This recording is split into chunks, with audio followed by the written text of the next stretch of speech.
Hey, what's up, everybody? It's Steve the Hurricane here.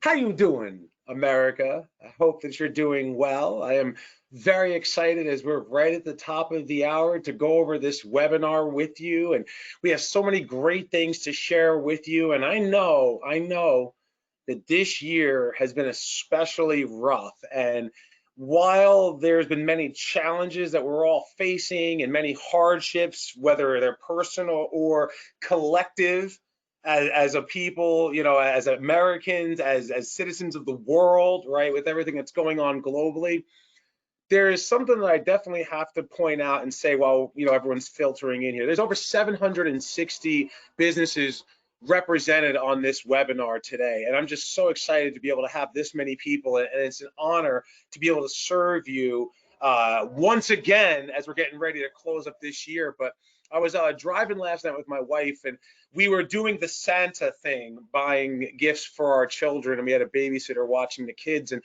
as we were driving home last night, we were taking notice that it's only December 2nd, and there were more Christmas decorations and houses lit up this year than you would normally see like December 24th, and there's definitely something to be said about that. And I know that things are tough, and I know that things are hard, and I know that we're struggling in many different ways. My wife and I, we went to the mall last night again, as I'm saying, and you walk around the mall, one in five stores is closed down, and it's very, very depressing. But at the same time, we appreciate what we have more now than we have before. We appreciate how hard it takes to be able to generate the income, the lifestyle, and everything else that we have. And we appreciate the time that we have with our friends, with our families. I hope that you all had a happy and safe Thanksgiving last week. And as we're moving into the holiday season, your plans are coming together. And yeah, that's different. Yeah, it's not the big celebrations that it usually is, but take peace and take joy in smaller, more intimate settings with those that you love, and be grateful for the fact that, hey, we are alive. Hey, we are still in business. Hey, we're essential workers. Like, take pride in that, each and every one of you. Now, as we're getting started here today, there's a couple of things I got to go over right at the top here. First and foremost, I want to make sure that every single one of you can communicate with me, because this is going to be a very interactive presentation. I have a whole bunch of polls that I'm going to launch, because I want to make sure that I'm speaking to you, my audience, based on what your needs are, not what I have as an agenda. For those of you who've never been on a webinar with me before, if this is your first time, I like to speak to you individually. This is the reason why I use the webcam. This is the reason why I talk to you. And I know I'm animated. I use my hands a lot, and whatever. That's who I am. I'm Steve the Hurricane, right? But I want to make sure that you can communicate with me, because I do have a prize that I'm going to be giving out, a $1,200 prize to one lucky participant for being on live with us at the very end of the webinar. But you got to be on the whole time with me, all right? So to make sure that I know you can communicate with me, go to the top right of your computer screen. Top right of your computer screen, right over there where I just pointed to. And I want you to go to that go to meeting panel, and where it says questions, I want you to type yes if you can hear me right now where it says questions. Please do that. Wow.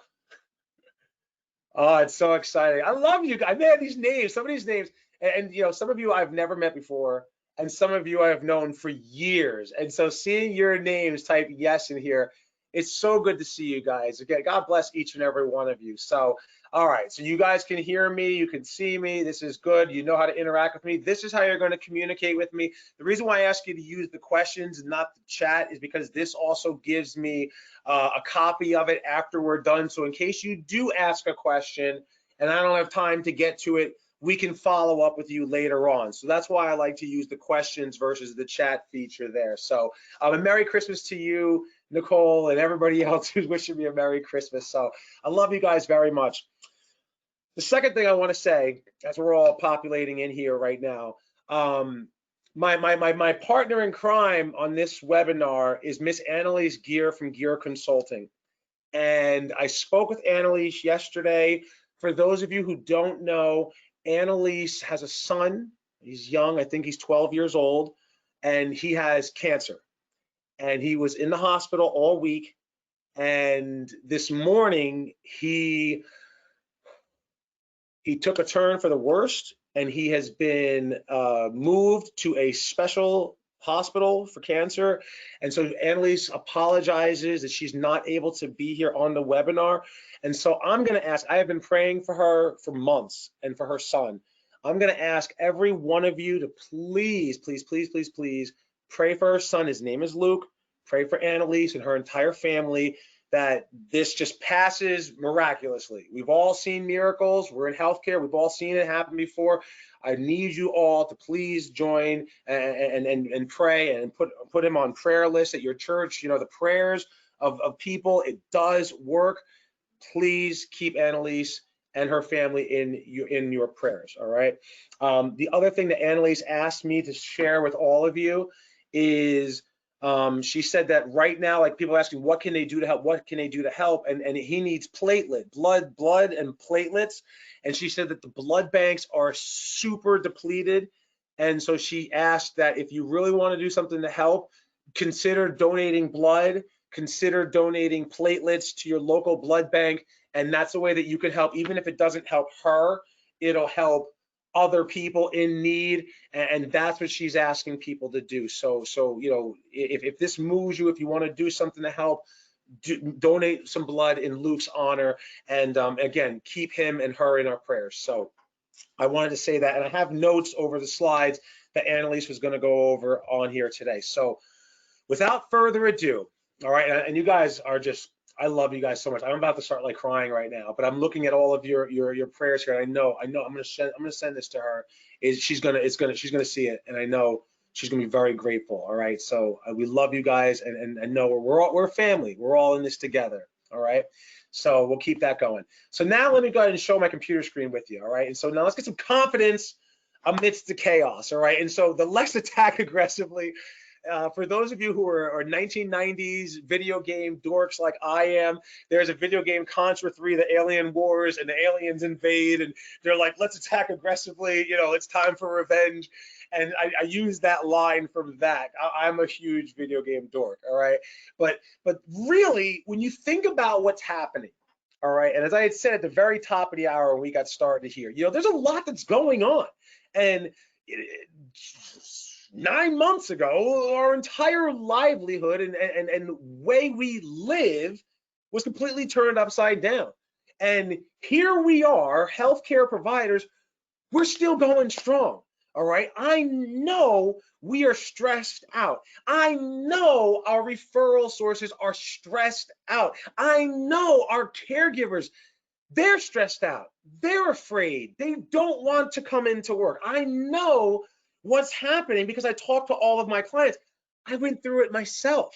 You know, I shared with you back in April when I had to lay somebody off because the finance was so tight at that time, we couldn't afford to keep all of our stuff. And I cried after doing it, and I had a picture that said, I don't know how I'm gonna do it. I just know I'm going to win. And that's where that confidence came in. For me personally, I turned to my faith. I doubled the time that I spent in prayer. I doubled the time that I spent in scripture. I doubled my time in my faith. And yes, Jesus is my Lord and Savior, and I'm proud to say that. And that is how I got through it. I hit the weights. I spent more time with my children. As a matter of fact, I was driving down to watch the Giants game on Sunday with my brother, and my son was in the car with me, and we were talking about 2020 and all the things that had taken place. And then I was talking about what is coming in 2021, and you know, what should I do with the business and all these other things, and then start traveling again when things open up. And he looked at me and he said, Dad, he goes, I don't think you should do anything else. He goes, we love having you around. We love seeing you, and you just keep doing what you're doing the way you're doing it because you're helping a lot of people, and I want you to continue to do that. And that was my little boy. My 10-year-old son gave me some wisdom well beyond his years, because that's one of the blessings that came from this year. And I know every single one of you have the same kind of blessings that are hidden blessings amidst all this chaos. And that is how we're going to have the confidence to move forward with everything. All right. And so again, back to the slide here. Again, I'm just getting passionate. I love, you know, I get all passionate with everything. I'm a passionate person. But, you know, again, for those of you who joined us late, there's going to be a free gift, a $1,200 gift I'm going to give away at the very end of this presentation, so stay tuned for that. Your host, I'm Steve the Hurricane. For those of you who don't know, I have been in the healthcare industry for more than 15 years now. My actual birthday in healthcare is August 15th, 2005, when I joined a private duty home care company. From 05 to 09, I was the director of business development. From 09 to, I became the vice president part owner for 2 years. And then in 2011, we flipped and sold that multi-million-dollar company for several $1,000,000 to Senior Bridge. I stayed on with them for 12 months. That's where I did a lot of training and working with other representatives and executive directors around the nation. And then in 2012, I took my nickname, Steve the Hurricane, and I formed and founded Hurricane Marketing Enterprises. Since then, it's been my honor and pleasure and privilege to serve you, the home care industry, and we have helped hundreds of home care businesses around the world increase their census, their revenues, and their profits by more than $1 billion during those 8 years. And so I love doing what I do. I'm honored and privileged to be able to do it. And along the way, during those last 8 years is where I met Annelise, the beautiful young woman in the picture just below me right here on the screen. And Annelise is an HR expert, all things. She's the owner of Gear Consulting Associates, and she's my partner in crime. We have spoken at boot camps together. We have spoken at events together, and this is our first ever co-webinar. And the content that we put together in here is to help you deal with the biggest challenge that we're all facing in our businesses. And we know what the problem is, right? I can't get enough caregivers, and I can't get the caregivers to work. I was talking to one of my clients just yesterday, or the day, yes, it was just yesterday I was speaking to her. And she told me right in time for this right here, this webinar, that even when she gets caregivers, like she had 4 caregivers start a couple of weeks ago, and this is a couple of weeks ago, within a month, 4 caregivers started. 3 of them have already left and gone to work somewhere else before even being fully assigned somewhere. And I know that you're all feeling the same exact thing. This is a big, this is a crisis. It's a crisis. And then throw COVID in on top of it. Like, you know, as a matter of fact, I'm going to ask you all a question here right now, right? So you see this right here on the screen, all right? So this is from a recent survey that was filled out right before the election. So my friends over at My CNA Jobs, Maggie and Brandy Kritaika, she's the owner of it, they did this survey of their clients, and they had about 300 agencies participate in this survey. And they asked them, have you turned down a new case or unable to raise the hours from a client who's getting a certain amount of care and they want more care? Have you not been able to fill it? And 71% of the people surveyed said yes. That's a big problem.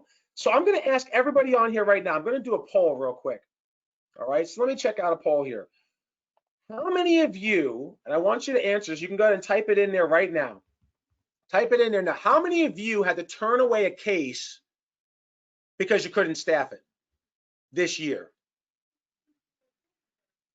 I'm going to give you a minute to do this. So far, half the people have voted, and already more than 80% of you have said, yes, I've turned away business because I couldn't staff it. Let's see if I can get more people. We're at 65% right now. Just click on there, fill it out. It's an anonymous poll. I don't know who's saying what. I just know the number of percentages of people on here who are answering it. All right, I'll give you another 10 seconds to answer the question. How many of you had to turn away business because you couldn't staff a case this year? All right, and close. All right, can you all see my screen again? Yes, right? So you see that? 77% of the 400 or so of us have turned away business because we can't staff it. That's a problem. That's a very, very big problem. Look at the next slide here, all right? How has COVID affected things? Has COVID made it easier or harder? 72% of the people surveyed said it has made it harder to retain caregivers. Almost 90%, that's 1 in 10, said it has not made it harder. 9 out of 10 agencies say it's harder to recruit during this COVID scenario, and then 72% said it's harder to schedule because of it. Now, let me just see if I got another one here. All right, so no, we don't have to go over that one with you. But this is one of the biggest challenges that we're facing in our industry. And I will ask you, go ahead, let me go launch this question right now. Type in right now where you fall in here. Has COVID made it harder for you to attract, hire, and retain caregivers? Yes or no? It's real simple.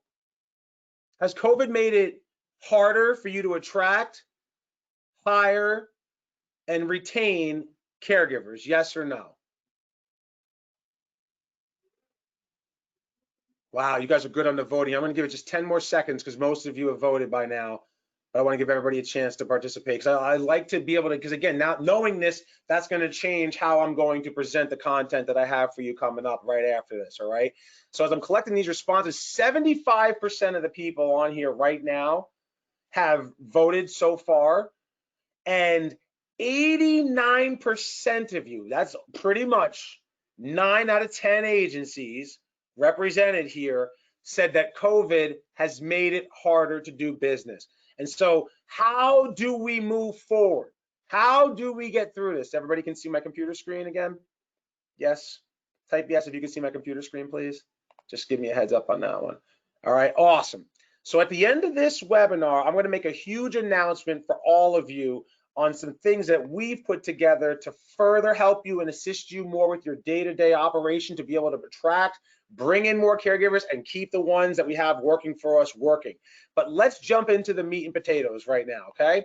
So the first thing I want you to write down, because I always say bring a notebook and a pen with you, all right? So the first thing that you have to write down, this is year end. And so in order to be able to move forward with confidence amidst all this chaos that is COVID-19 and what's going on in the world and everything else and what's going on globally and then locally in our own market, to be able to move forward with confidence, we have to know our statistics. We need to know, and this is what I want you to write down, you have to find out year to date, how much money have you spent on all things recruiting caregivers? How much money have you spent on all things recruiting caregivers? That's your ads, that's your job placement websites, that's billboards and newspapers and going to schools and job fairs and labor costs. So if you have a recruiter, her salary is like, what's her job? Her full-time job is to recruit caregivers, right? So that is all factored in there. You need to know that number because that is huge going forward. It takes money to make money. We all are aware of it. But what blows my mind, and the reason why I'm saying it, this is where we start, because it sounds like this is pretty basic, but you'd be surprised how many people I speak to when I say, how much are you spending on getting caregivers? And they have no idea. They have absolutely no idea. So if I want to move forward in 2021 and have an easier time recruiting, let me start with how much money did I spend in the last 12 months to get the caregivers that I had. So once I know the full price, and you could probably use your P&Ls and put that together, the next number that you need to know is how many caregivers did we actually hire, and meaning they came in for interview, they went through orientation, and they were hired by us. Don't get into starting a case because I know that's a different number. Like I could hire 4 caregivers, they can go through orientation, and then they're ready to work, and then I could give 4 of them a case to take and 2 of them take it. That's a little bit different because that goes on to the retention side of things. Just to get the caregivers to actually now be employed by your company. How many caregivers did you hire this year? And you don't have to tell me right now. These are things that you have to do. This is homework, right? Because we're getting year-end planning. Plan your work your plan. I had an amazing plan coming into 2020. obviously I had to adjust that plan. We did adjust the plan, and we're doing really good right now. And I have a plan for 2021, and I'll adjust it if I need to accordingly. But I always have a plan your work your plan. You can write that down too. Plan your work your plan. So this is how you're going to make your plan for 2021. With the biggest problem, how much did I spend on the biggest problem, and how many people did we actually hire with all of that money that I spent, right? And I know for some of you, we're talking about hundreds of thousands of dollars, right?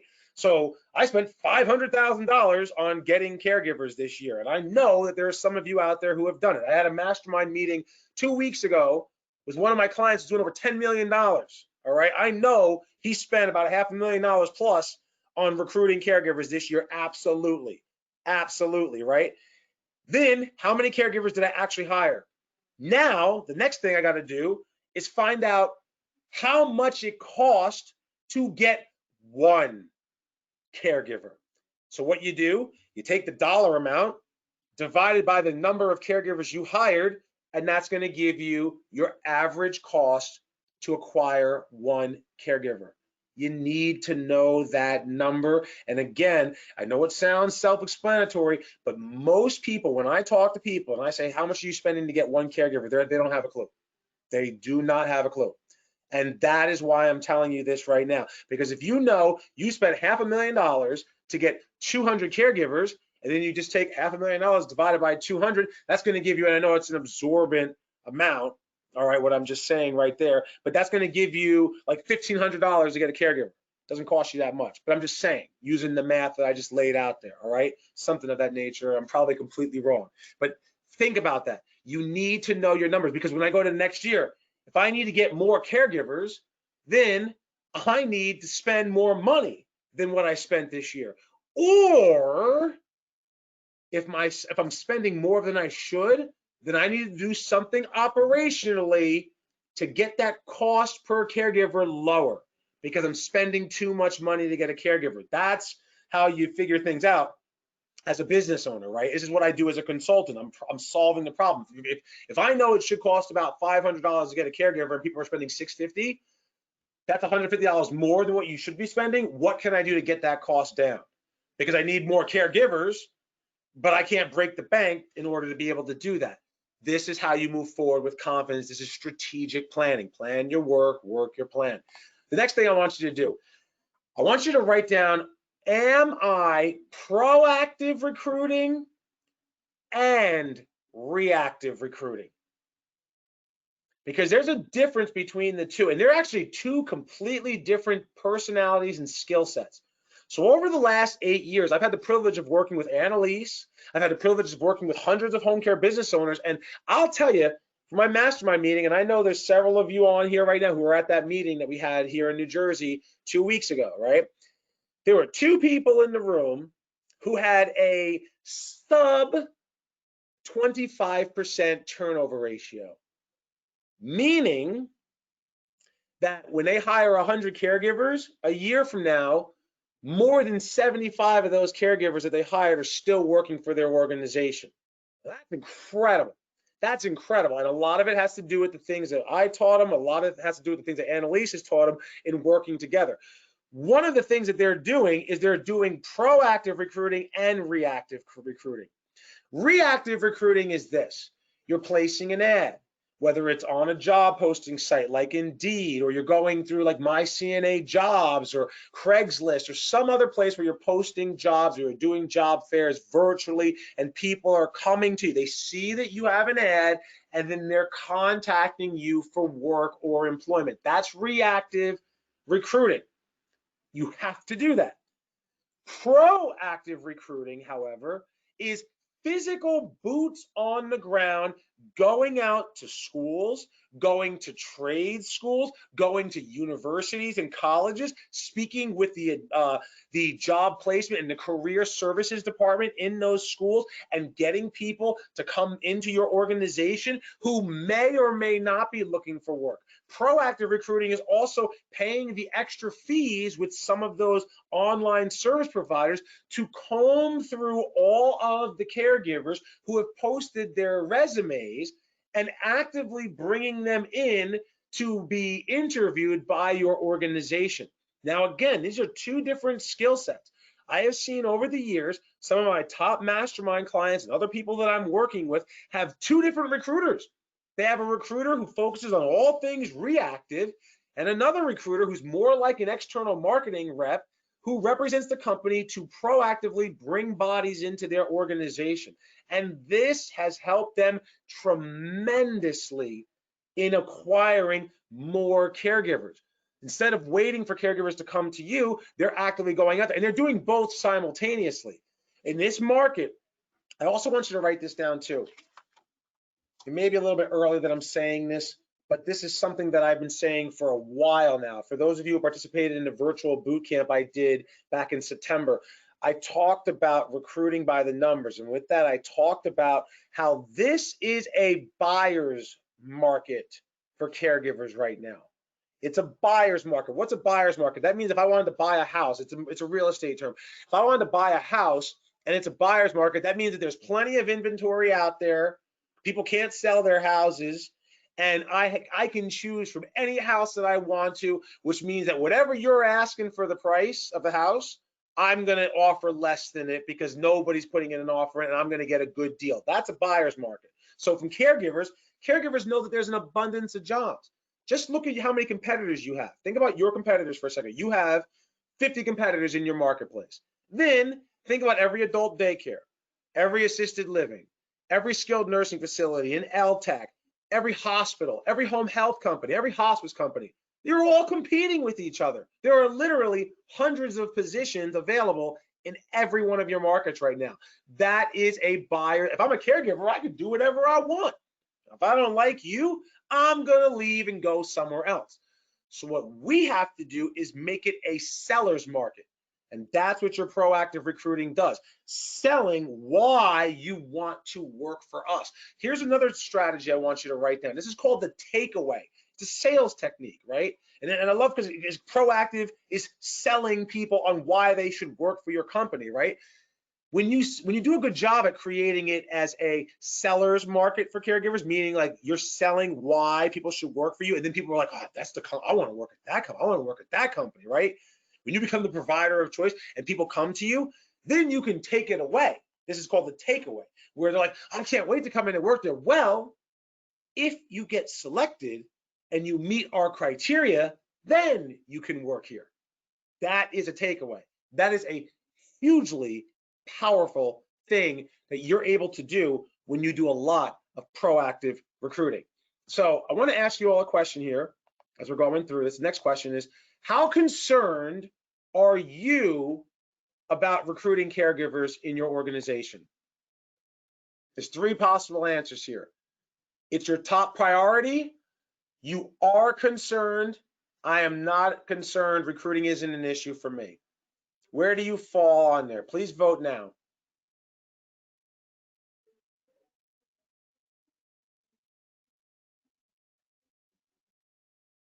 There are literally two people who said, I am not concerned about recruiting.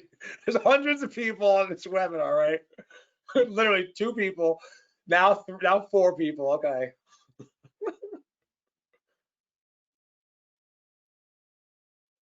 I'll give you one more second here. If you haven't voted yet, vote. Where do you fall on here? When it comes to recruiting, how concerned are you about recruiting? Top priority, I am concerned, or I'm not concerned, recruiting isn't an issue. Where do you fall? All right, so almost 75%, 74% of the people who were on this webinar live with us right now have voted. And 71% of us said that it is your top priority.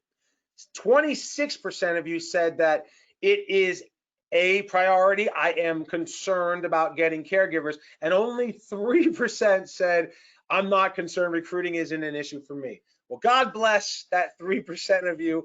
Everybody else, which is an overwhelming 97% of you, yeah, this is the issue that we're facing right now, and we're getting more.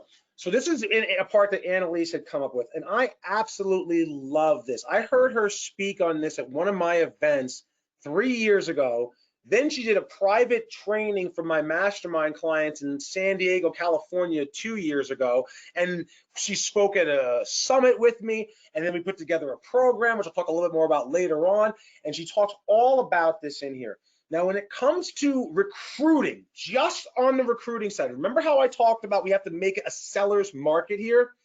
So Annelise says that with this seller's market mindset, the first thing that we have to do is we have to be attractive to caregivers. So take a look at our ads that we're spending tens of thousands of dollars on every single year to run. Like, you know, as you're figuring this out, you can write down attraction, selection, on board. Okay, you got that? Because I want you to see me.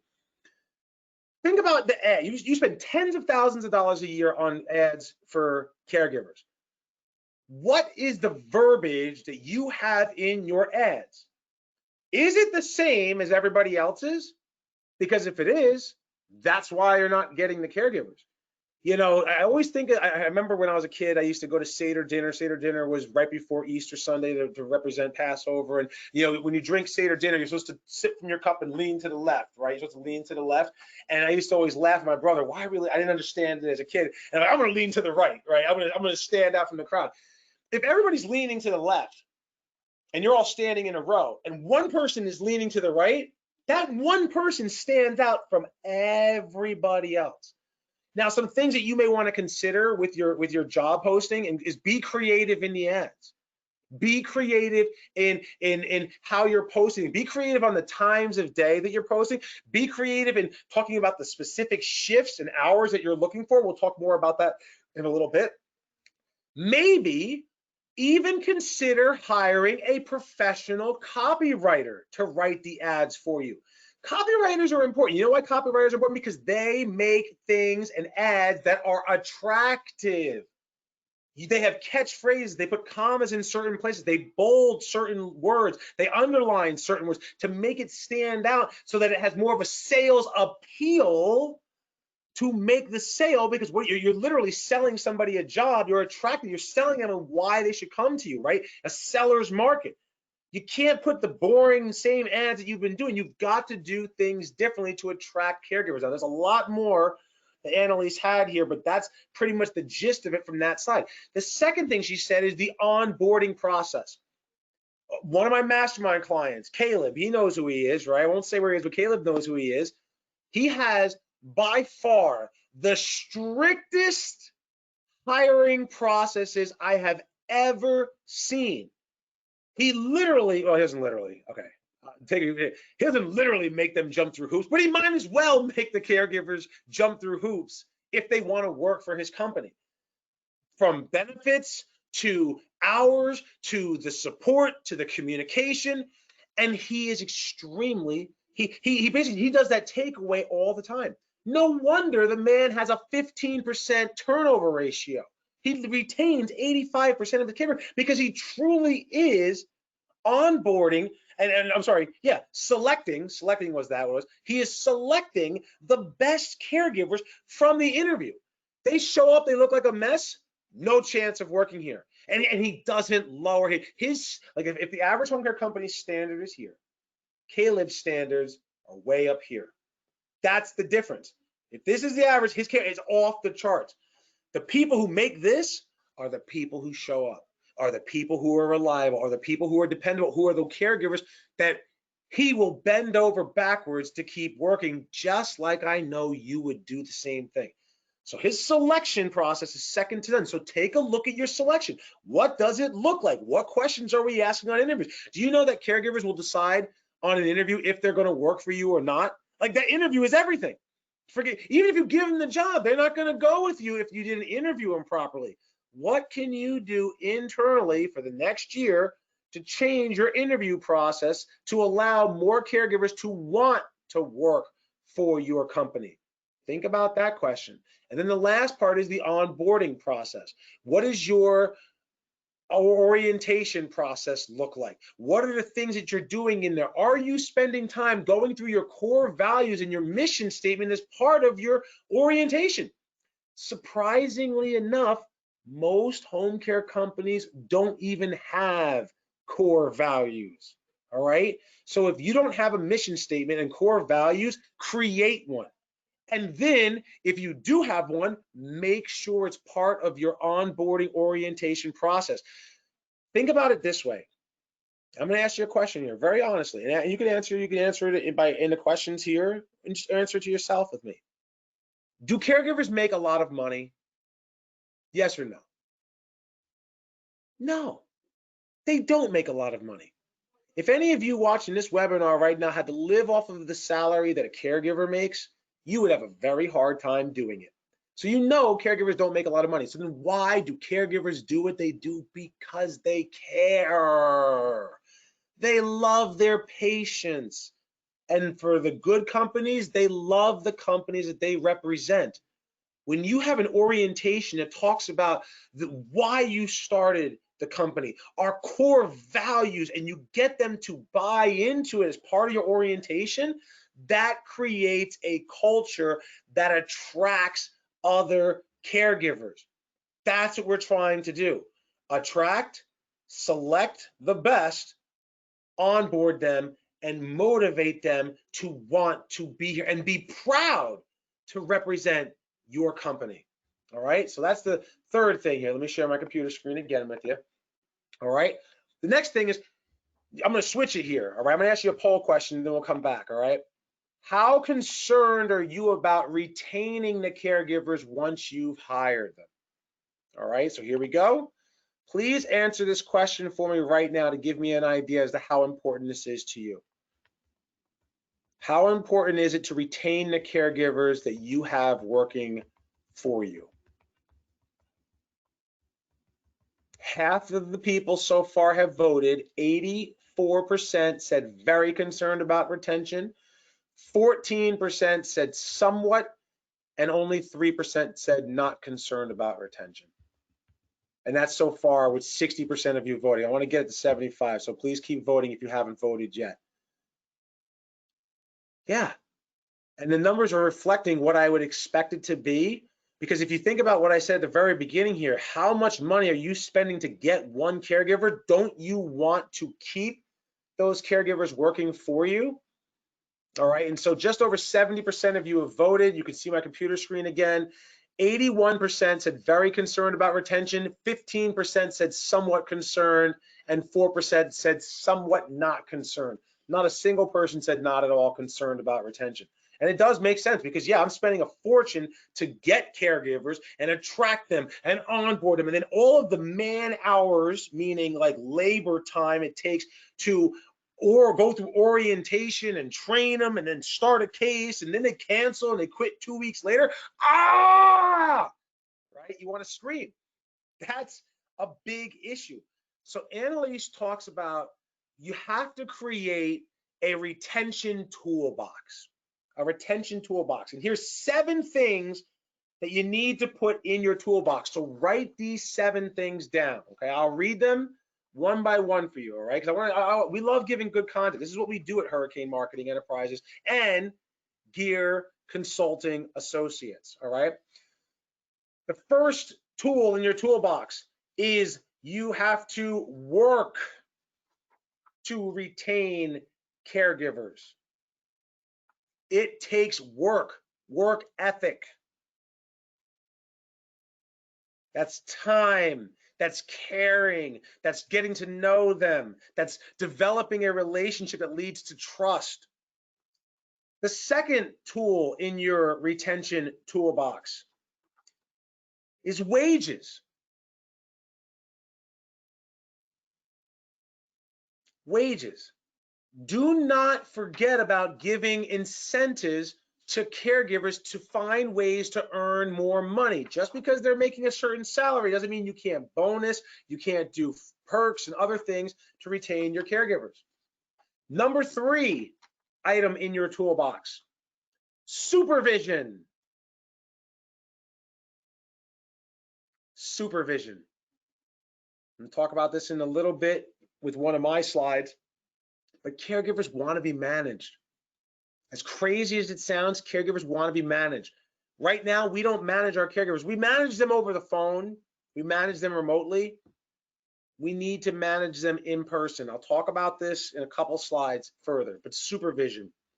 Number 4 item in your retention toolbox is appropriately matching the caregiver to the client. Appropriately matching the caregiver to the client, meaning sending the right caregiver in to the right client.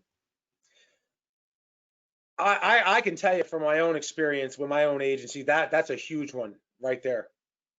If I had a case, and this is going back to the work, right? Getting to know your caregivers and that relationship that you have with them.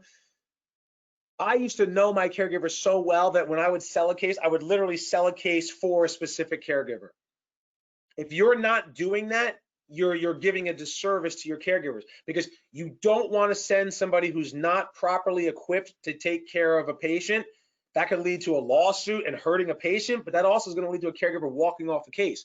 Because remember, a caregiver is a caring person. If they don't feel confident they can do the job, they're not going to stay with the company, right? They're going to quit the job. This is a big part of retention. The number 5 item in the toolbox is meaningful and scheduled communication. Meaningful and scheduled communication. I'm going to jump ahead 2 slides here, because this right here, if you haven't seen this before, this is from Home Care Pulse. This is the last year's benchmark study, right? These are the top 10 complaints of caregivers. 3, 4, 5, 8, 9, 10. 6 of the top 10 complaints of caregiver has to do with communication breakdowns. 6 of the top 10 complaints has to do with communication. So what keeps a caregiver is proper communication. Number 6 in your toolbox, mentoring. Having a caregiver mentor program. That's how you retain caregivers. You have senior caregivers. You have one of my favorite companies. I'm not saying any particular single location, but one of my favorite companies to do work with in general is Visiting Angels. I just love the name, Visiting Angels. They have an angel program, and your angel caregivers are your mentor caregivers that mentor the new people. Like, you have to have these programs that you're doing. It's a beautiful thing to have a mentor who can help you see the job. Do you realize, you may not realize this, most home care caregivers, this is their first job out of school. School is what, 80 classroom hours? I'm gonna just want you to look at me for a second. School is 80 classroom hours. So 2 weeks full time at school, somebody comes out and they know how to take care of somebody? No, they don't. No, they don't. They were shown how to take care of somebody. They passed a test that says that they know how to take care of somebody, but they don't know how to take care of somebody. And without mentors for these new people coming out of school, they're going to leave the industry. They're going to go work at Amazon. They're going to go work at a restaurant. They're going to go work in hospitality or something else, because this is too hard. I don't know how to do this. I don't feel comfortable doing this. But when you have mentors, they help those newbies along the way, and that helps you to retain them. If you're spending $500, $600 to get one caregiver, and you bring in 100 of them and you lose 85 of them over the next year, but you could keep 40 more if you had a mentor, is that worth it? Abso-freaking-lutely. The last one, number 7, is invest in training. Caregivers do want training, the good caregivers, the caregivers that work for you. If you offer some kind of training program and they're aware of it and they're actively participating in it and they like to learn, they like to get certified in dementia, they like to get certified in congestive heart failure and strokes. There are many different companies out there that offer certification for caregivers. If you're not investing in it, invest in it and make sure that your caregivers are aware of it. These are the 7 items in your toolbox. So I hope you wrote them all down. I'll repeat them one more time. Is you have to work. You have to compensate them, not just their salary, but perks and other benefits and ways to earn more money. You have to give them proper supervision in the field. You have to match the caregiver to the appropriate client properly. You have to make sure that you excel at communication. Sometimes planned, sometimes not planned, but it always has to be meaningful and purposeful. You have to mentor them, show them the way, and then you have to invest in training. Those are the 7 items in Annelise's caregiver retention toolbox. Moving on, let's talk about the day in the life of a caregiver. Because, if I want to keep a caregiver, I really have to understand where caregivers are coming from. And I asked you the question earlier, caregivers, do they make a lot of money? No. One of the biggest challenges that we face, and I was just talking to someone yesterday about this, and at the mastermind meeting a couple weeks ago, there were 2 or 3 people talking about this. Caregivers live paycheck to paycheck. Now they're coming to you. Some of them want part-time work. Well, you got to find out, what does part-time work look like? Is that 25 hours? Is that 32 hours? What does part-time work? So when someone says, I want part-time, ask them, how many hours a week do you want to work, right? What is part-time to you? So say it's 25 hours. And then you have caregivers that want full-time work, right? Well, what does full-time work look like? 40 hours. Sometimes caregivers will work 60 hours because they need the money. But you got to specify this. Now you know that you have John caregiver who wants 25 hours a week. So how do we go about giving John caregiver 25 hours? Do we give John caregiver 25 hours shift Monday through Friday from 9 until 2? No. We piece together case to come up with 25 hours for John caregiver. He's working Tuesday for 8 hours. He works Wednesday for 3 hours. He works Friday for 6 hours. And he works Sunday for whatever the difference is, 7 hours, right? There's John caregiver's 25 hours.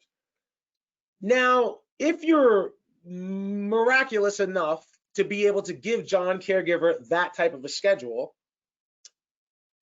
all of a sudden, his Sunday 7-hour client, because only one day a week, 7 hours, decides we don't want the care anymore, or my nephew is going to come over and take care of the client. So thank you, agency, but we're good to go.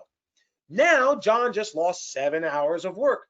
He needs 25 hours. But because the rest of his schedule is botched, and it's literally like a jigsaw puzzle that has 1,000 pieces in it, and you're trying to piece it together, now you have to find just 7 more hours of work for John. No wonder John just up and quits, walks away, leaves the other, so we said 25, right? So he leaves the other 18 hours of work that you do have for him to go work at Amazon or the hospital, who's going to give him 25 hours, same shift every single week, week in, week out, week in and week out. That is the true day in the life of a caregiver. And so this is where the next thing, the biggest thing that we can do in managing our caregivers, because that's what it is. This is operationally, how can I better manage to retain my caregivers? 97% of us said that this is a concern for us, right? 97% that retaining caregivers is a big concern for us. So how can I go about getting better at managing it? A 20-hour minimum.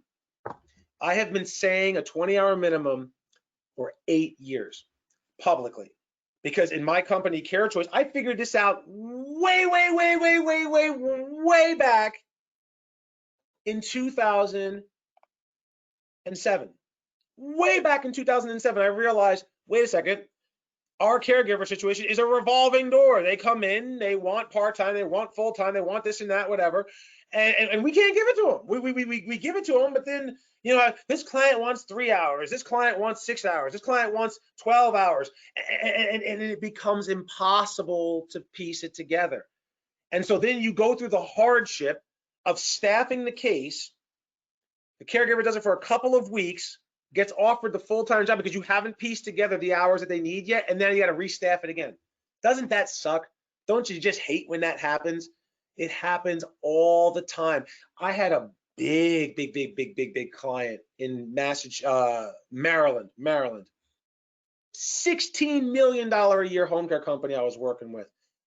And when he heard this, and I went through it with him, and I got him, because he looked at it, he goes, Steve, this is the most genius thing I ever heard. He looked at his money, $16 million in revenue he generated the year before. In that $16 million, he goes, less than 10% of all the revenue that came into my company came from cases that were smaller than 20 hours a week. But he said that 80% of the time his staff spends is managing and staffing and restaffing and staffing and restaffing and restaffing this client base. And so now here, this is where people always say to me, well, that's heartless. You got to take care of everybody. It's not heartless. It's not. You have to realize that you are a home care agency. That means that you are a healthcare provider. Somebody who really needs less than 20 hours a week, that is what caring.com is for. It's per diem. It's when they need the care. It's not, they don't need it all the time. Let them go that route. Those companies exist for a purpose. Let them get the caregiver directly. You are an agency. As an agency, you have a responsibility to your client. Take care of the people who have the greatest need. Most people who are calling for home care, especially in today's times, right? These are people who don't want to go to a nursing home. These are people who don't want to go to an assisted living, which means if they were to go to an assisted living, what are they going to spend to go to an assisted living? $7,000 a month, $8,000 a month, or they could spend $1,000 a week and have 8 hours a day, 7 days a week. $1,200, is it what that costs, right? And they can stay at home, which is where they want to be, not be worried about being around a whole bunch of people in a community where they could get COVID. And then you get caregivers who will take the cases, and then it's one client, one caregiver, 40, 56 hours a week, 84 hours a week, shifted out, 2 caregivers, 12-hour shifts, 4 days for one, 3 days for the other. That is the key. Every one of my clients that I get to go to 20-hour minimum says it was the best thing they ever did. Both of those clients, by the way, that talked about the 85% retention rate, right, 15% turnover rate, by the way, this year, 2020, was their best year in business. One person was in business for 6 years. The other person was in business for 13 years. 13 years.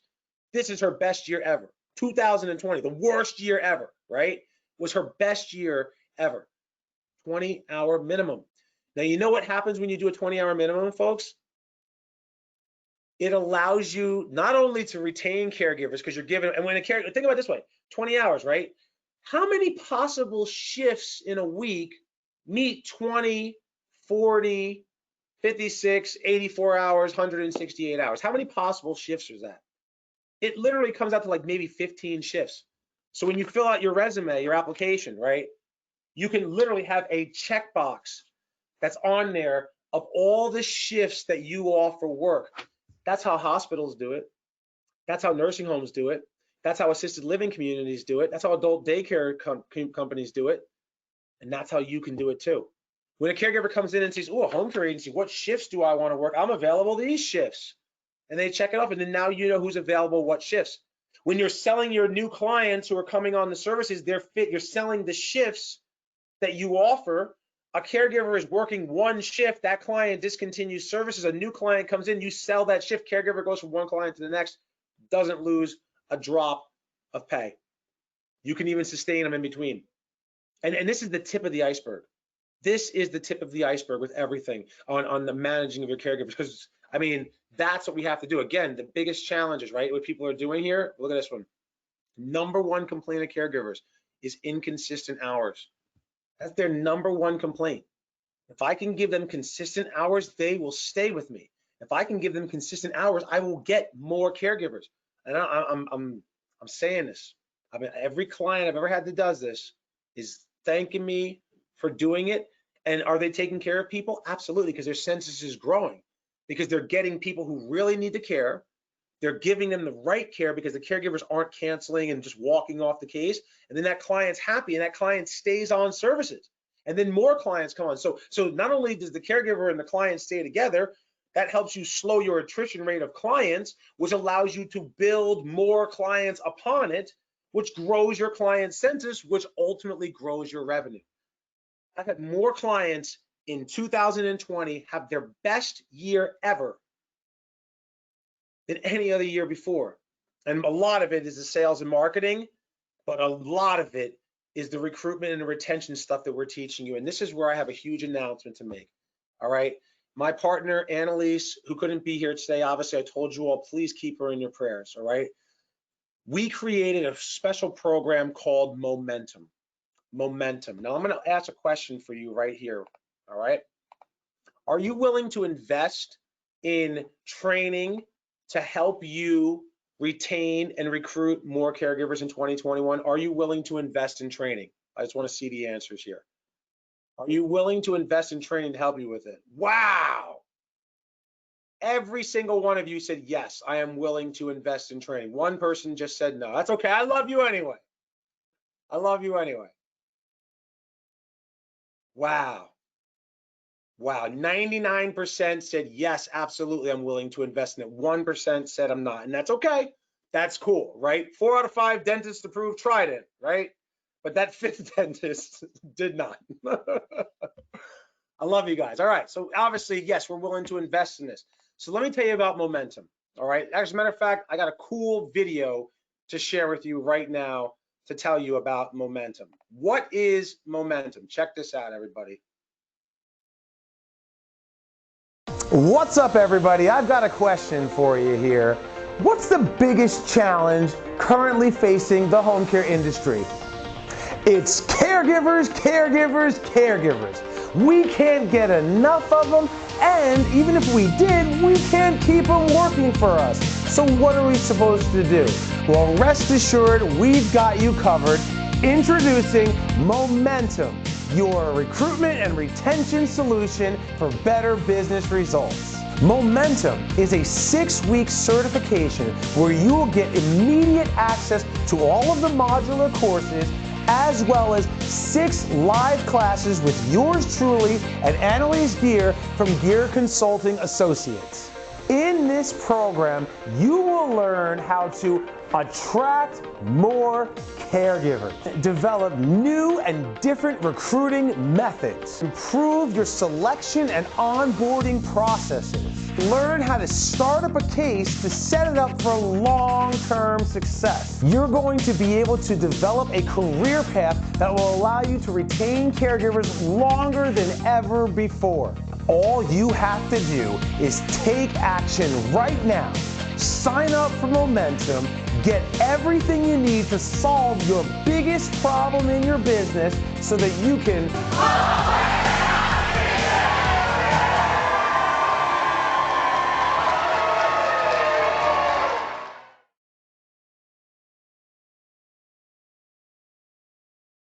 outstanding, outstanding. So here we are back with this, all right? I'm going to give your free gift in a minute, but I just want to tell you a little bit about Momentum, all right? So Momentum, and let me actually just show it to you real quick.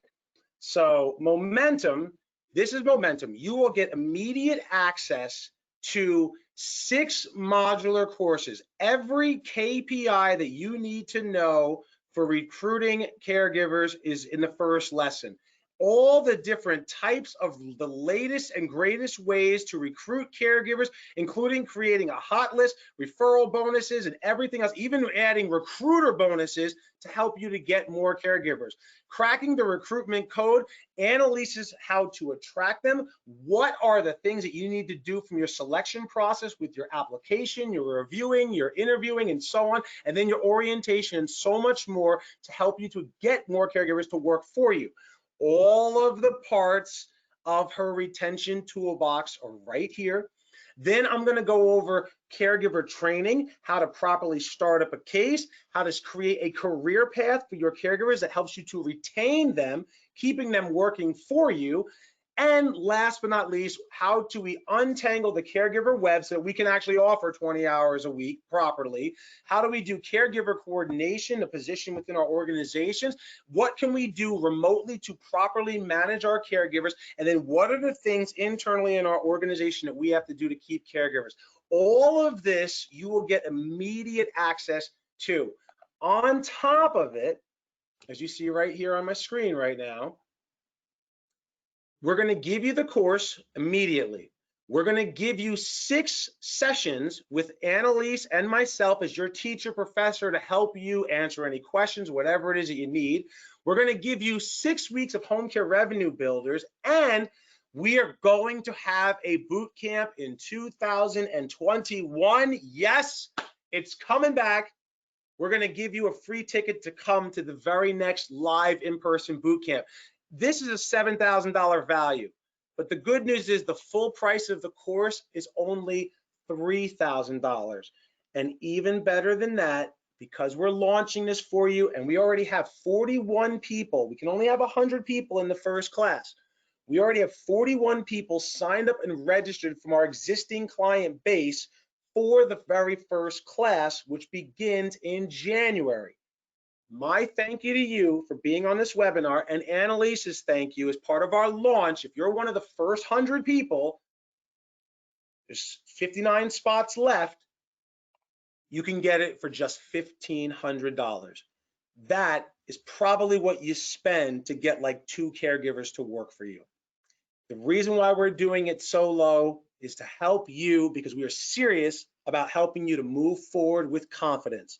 So if you want to be one of those 59 other agencies that are going to be getting this at this rate, then here's what you can do. You can email us, you can call us right now if you want. The number's right there, and you can save 50% off the full price of it and get everything that I said right there. $7,000 worth of stuff for just $1,500. So feel free to do that. So while this is up on the screen and people are already calling in, I see it happening right now to get those spots. So here's what I'm going to do for you. The prize. I promised every one of you for being on this webinar with me and staying until the end that I would give away a free prize worth $1,200, and so I'm going to do that right now. So I'm going to write down on this sheet of paper right now, off camera, so you can't see me. Don't be looking over here cheating. I'm going to write a number between 1 and 10 on this sheet of paper. Okay? I just wrote it down. So where it says questions, I want you to interact with me. The first person to type the right number between 1 and 10, I will give that person the prize. And there it is. All right, so let me go back up.